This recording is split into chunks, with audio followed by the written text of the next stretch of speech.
Hi guys, What's up, everyone? welcome to Just Swipe Up Vlogs. This is Ryan, my fiance, one, the only, the goat. Ryan is from Australia, so he's from good old Melbourne, Australia, so hence the accent. And I'm living in Miami, Florida. We're here to introduce him, tell our story, and give you guys some advice on long distance relationships, which we've been in for how long?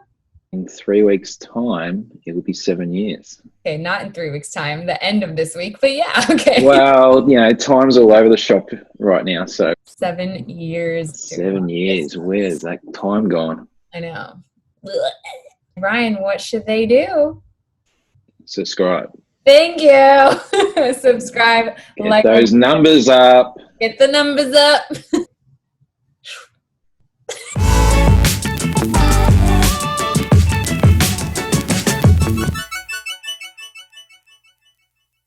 The first question I have is, where did you meet?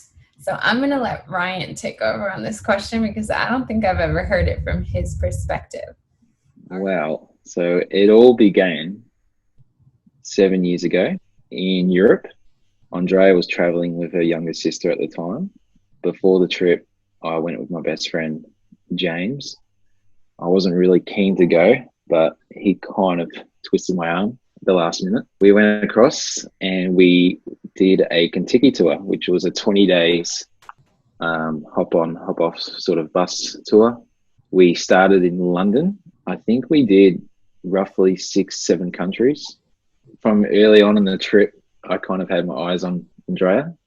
Yeah, so pretty much things sort of took off around day 5, day 6 of the trip.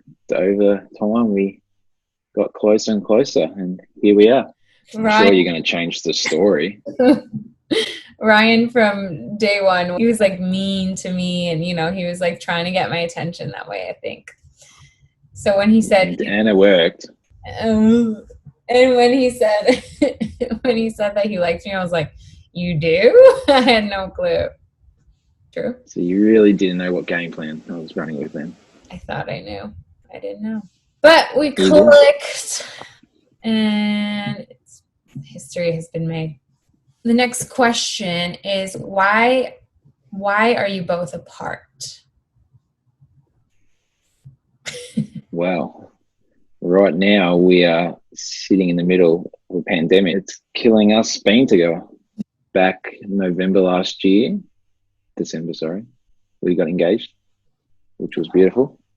And then obviously we had plans this year to sort out all our wedding plans, but it's been put on hold for the time being.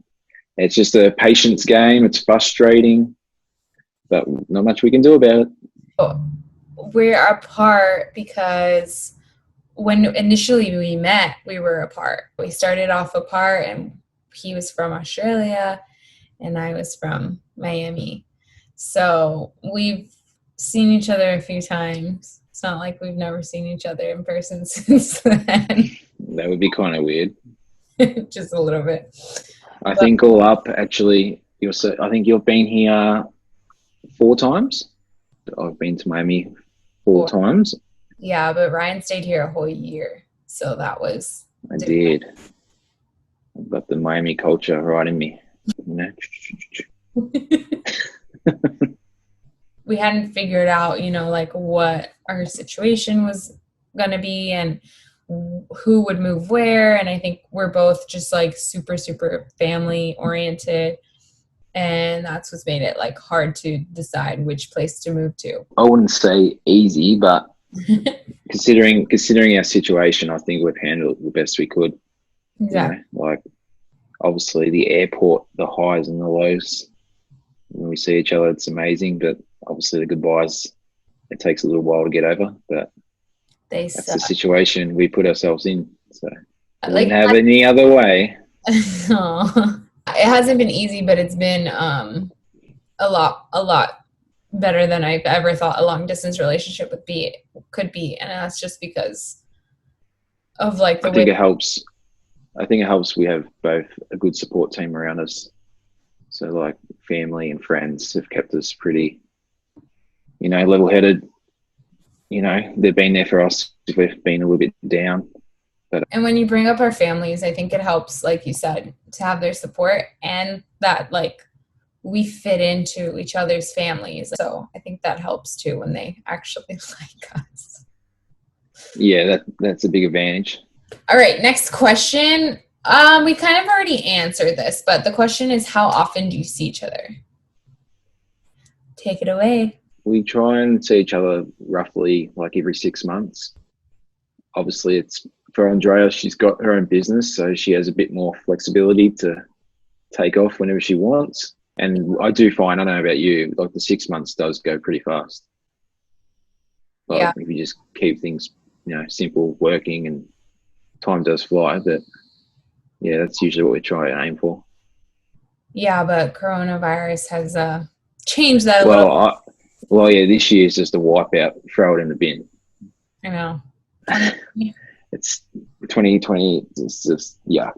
But thankfully, we got engaged in 2019, so we can't say. Yeah, I knew this was going to happen, so I thought I'd get in early. So Sure you did. Couldn't keep you waiting any much longer. That is true. Yeah, so we see each other like we said, we've seen each other like 4 times each in the 7 years, but like we never go to 2 of the same. Like I never go to Australia twice in a row.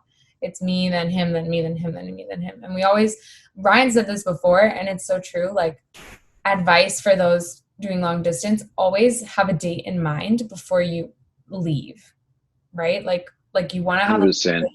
You've got to look forward to the next opportunity to see each other, because you just keep going over the past, it makes you feel crap and sad, and you don't know like where you're heading. But if you keep sort of pushing forward with the next time we see each other and start planning different things we could do to go and see or meeting different people, it's a big advantage. Okay, next question. Do you ever get doubts? That is an interesting question. No, I don't think doubts has never really come into my mind. Like maybe the doubt on like, oh my God, like where is this ever going to end up? But I've never had a doubt like an actual, like our relationship and what we've got. So if you keep believing in what you got there, everything will take care of itself. That's what I'm always a big believer in. I haven't had feelings of doubts, but we've had those tough conversations where it's like, we keep doing this, like this is crazy, it's a lot, like I don't know. And then for some reason, whenever I'm thinking that and I see him, it's like duh, I'm gonna keep doing this. Like if it's a question between like breaking up or continuing to do this, I'm gonna continue to do this. Next question. How do you keep the spark alive? Looking like this. Advice is to just like we like to send each other so many texts. Like we are always texting, we're always like talking. But for me, like sometimes the spark, as you can say, dies when like we don't have like a long conversation on the phone. So I love those long, deep conversations where we're just like, getting back to our normal selves, and it feels like you're in bed, like cuddling and talking, having pillow talk kind of thing. So for me, those long conversations, those FaceTime chats, like sometimes you can feel like you're together as much as possible. I think for me, like obviously some days we can just pretty much text because we're both working, and obviously the time zone's a bit wacky. But recently we've been doing this, like those small audios.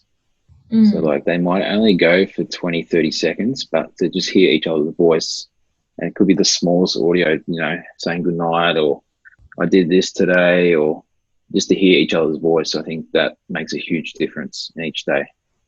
We always find like new ideas like years in. We used to use Viber. Oh my God, Viber. Is that still a thing?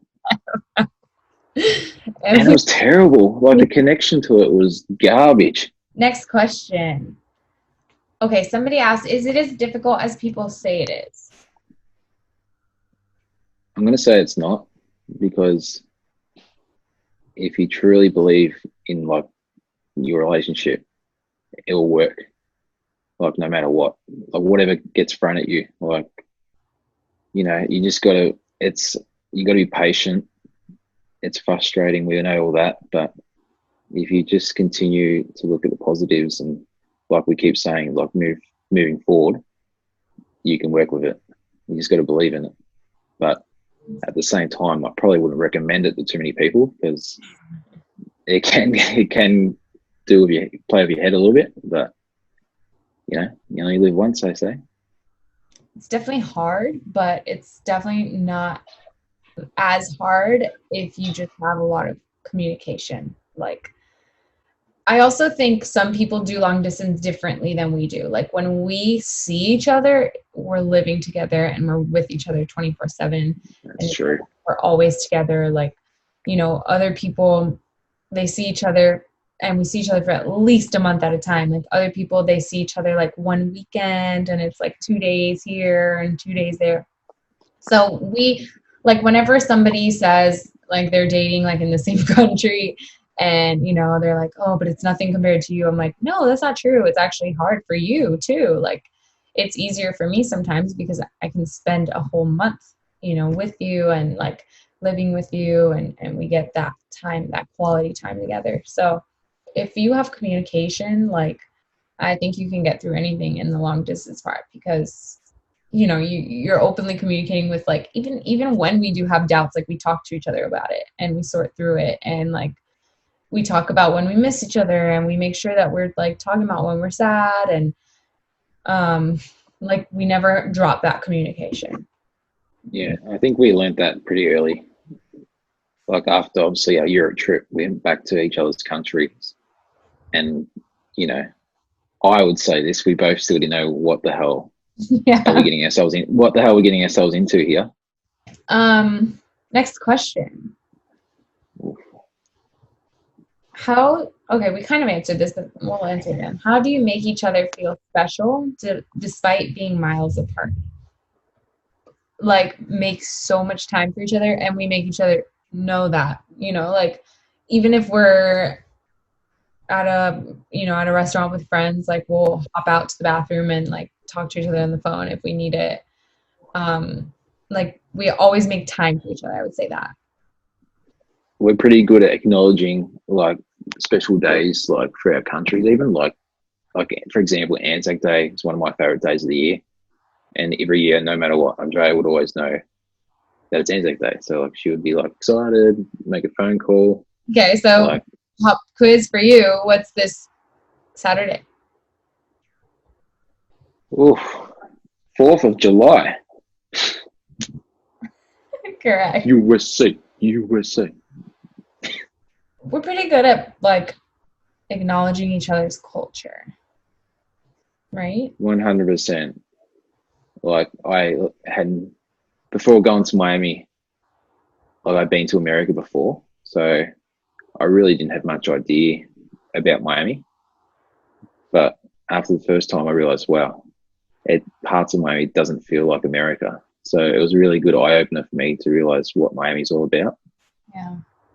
And I think the same for Andrea. Like she's probably always thought, like Melbourne, Australia, it's always hot, and you know, I remember she was here in the middle of summer and she was freezing. Like, are you kidding me? What would you argue most during your long distance relationship? Well, we're still in it, so. We might catch each other on a phone call where one person might be flat and the other one might have a lot of energy, and that person's got the energy like gets pretty angry at the other person, like what's wrong and all this stuff. I think outside of that, to be honest, we don't, even in person, we don't really fight.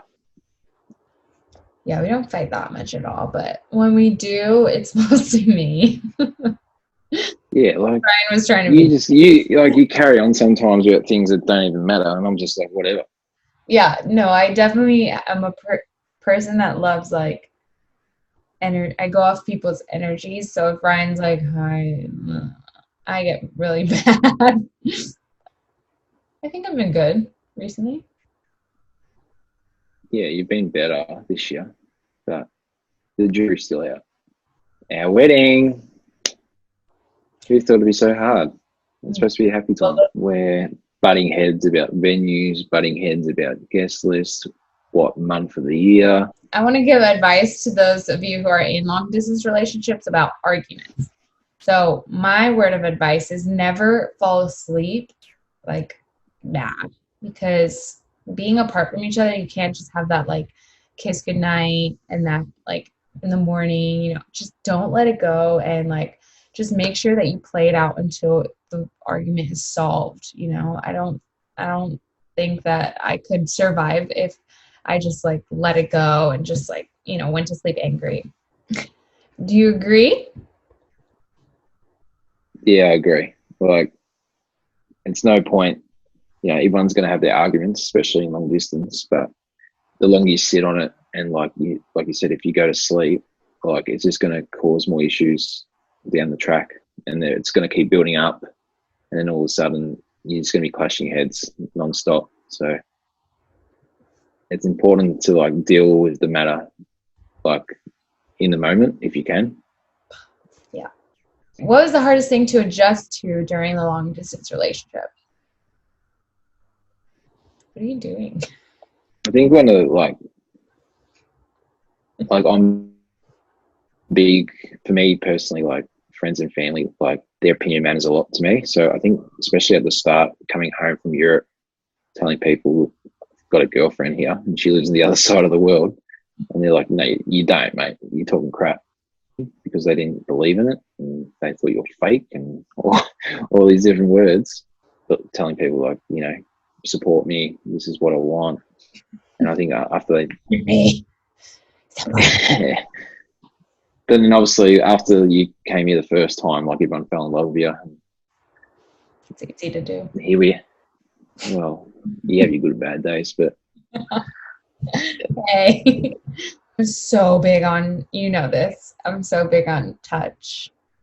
So like when we met, we were like together like literally 24/7, and every time we're together 24/7. So then when we lose that, and to adjust to that again every time, it's like it's the worst, because you just miss like little things, like just being able to like kiss each other in the morning, and you know, give each other a hug and hold each other's hands, and just like little tiny things that just make such a big difference. So for me, what's helped is my dog. nugs. Being able to cuddle something that just will cuddle with you back, and oh, my nugs. Yeah, but nothing replaces my Ryan. Oh, well, that's sweet. Well, that's sweet. Well, that's sweet, mate. Get on you. Next question. How did you know that the person you were with was worth the long distance? Well, sometimes you just Well, back in my day. not really sure about that one. I knew Ryan was worth the distance when like I literally felt like a part of me was being taken away. Like when the first time I left, and I mean, we were planning on doing the long distance because we just got along so well, and we just had like the perfect relationship. And I had never had that, like a best friend kind of relationship. And like from day one, it was just like so easy and comfortable, and like it was just like duh. And I don't know, it was just kind of obvious that we had to do it and give it a try. But then like as soon as he left, it literally felt like a whole piece of me was missing. So I was like, yeah, there's no way that I'm not going to try. I think I noticed, like, so we finished our Kentucky trip in France, so we said our goodbye there, and obviously yourself was going to Rome, I believe, and then I was going to Scotland with my best friend James. I had to give him Shut up. a shout out. And I think I noticed, obviously, the France goodbye was like, okay, look, we're going to try and see each other in London, you know, see how things go. That was our next step. But I think when I got to Scotland, even though I love Scotland, but like you said, like there was just a part of you. It was like, what the hell? Like, where is she, sort of thing. Like, we just spent like 20 days, and like everything had just moved so fast. And then I got to Scotland, and I was trying to, have a drink and just relax and chill. But yeah, my head wasn't there. So I think it hit me pretty early that this was pretty serious, and turned out to be right. Yeah. The weird thing is this is both of our first like Proper. serious relationship and like I mean our last too, but yeah, we started it off so strange. Okay, next question. Okay, this is interesting. Why not just date somebody who lives closer? It would solve a lot of issues, wouldn't Yeah. it? We don't choose who we fall for, do we? Like on the trip, like in Europe and Kentucky, there was a couple of girls that lived literally 10 minutes down the road from me. Like, that would have been an easy option. We took a risk, and we're still going well. Going strong. I seriously wish that I did because it'd be a lot easier, but I wouldn't change it for anything because I think it's given me so many new experiences. I've gotten to travel to Australia now 4 times and see different places every time I've gone, and I don't regret it at all. I think that it's given me like courage, it's made me stronger, it's kind of changed who I am in such a good way, and it's given me also like I don't know about you, but for me, it's given me a lot more like confidence that I can be self-sufficient, but at the same time, like you just make me better. Yeah, it definitely took us out of our comfort zones, I feel. Like, I mean, especially back 7 years ago, I was pretty shy. I'm still shy, but I think I've gained a lot more confidence, more out there, meeting different people, different cultures. Yeah, kind of just growing up, pretty much. For advice on this question, why not date somebody who lives closer? Like, don't think that way. Just think, change your perspective, change your idea of what's great in your relationship. Like, for me, I change it to the fact that I get to travel to Australia and like dive into a whole new culture that I wasn't used to before. And I never met any Australians. Look at the positive. Make sure that you just don't like stick your head into the negative. Like, what's your last piece of advice for people who are out there struggling in their long distance relationships? What can you tell them? Okay, for people out there that like are struggling, like, or don't know where they're heading, like, they just got to keep believing in their relationship, pretty much. Like, you've taken a risk to begin with. It's never going to be pretty. You're going to have a lot of ups and downs, but you just got to like push through. Like we've said at the start of this conversation, like, if you got to look forward. So like, try and, I know times at the moment are pretty hard, but you just got to try and work out the next time you possibly could see each other, and like keep continuing on that. Don't go over what should be happening, or we should have done this in the past, etc. Like, just keep pushing forward. And if it's meant to be, it's meant to be. Like, we took a big risk 7 years ago, and look where we are now.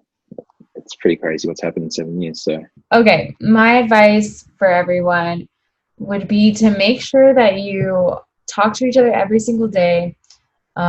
Keep each other involved in your lives. So don't forget that you're still a part of each other's lives, even though you're not physically there. Don't get jealous. So make sure that you're trusting each other. Just talk a lot about what you're doing. Don't leave out anything that you're doing. And if you love each other, make sure you say that every single day. So I hope you like this video today, and we'll hop on and do this again. If you have any questions for us, leave us in the comment section below, and maybe we can do some other videos on this Zoom. Peace out. thanks, guys. Go again. Go again. Go again. Probably the best boobs I've ever been with.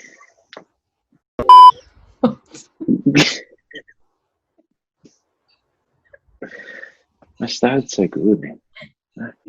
You did, and then you were like, "Mm."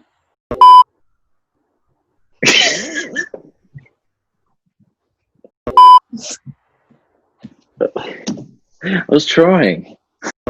It hasn't been That's too easy. cute. Cut that bit. That's cute.